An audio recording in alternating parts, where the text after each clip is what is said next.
Laotian, Cambodian, and Vietnamese, and Chinese from all three countries.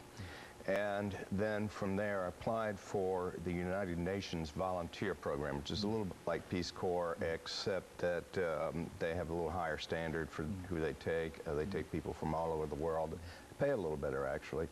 And you're doing basically a professional job. I was initially recruited to work with CARE.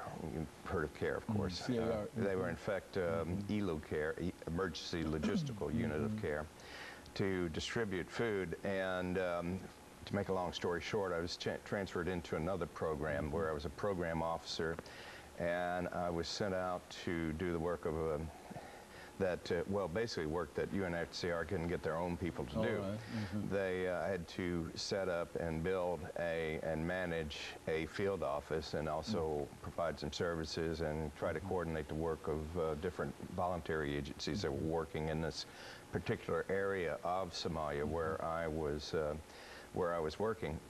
And so I spent a year there working on that, and also traveled a little bit in Africa after that. I've not been in Africa since then. That was quite a long time ago, in the 1980s, but I've kept up with those issues. One of my scholarly interests is U.S. relationships with the developing world, with Africa, Asia, Latin America.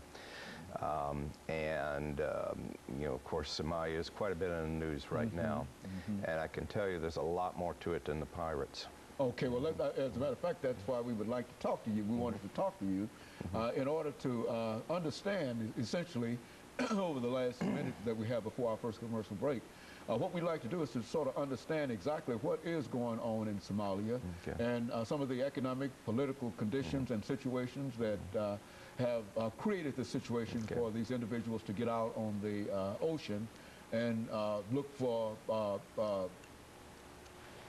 efforts that in a real sense supported themselves. And so when we come back during the second section, then we'll get into a discussion dealing with that. And of course, we'll be back with our audience following this very, very short commercial break.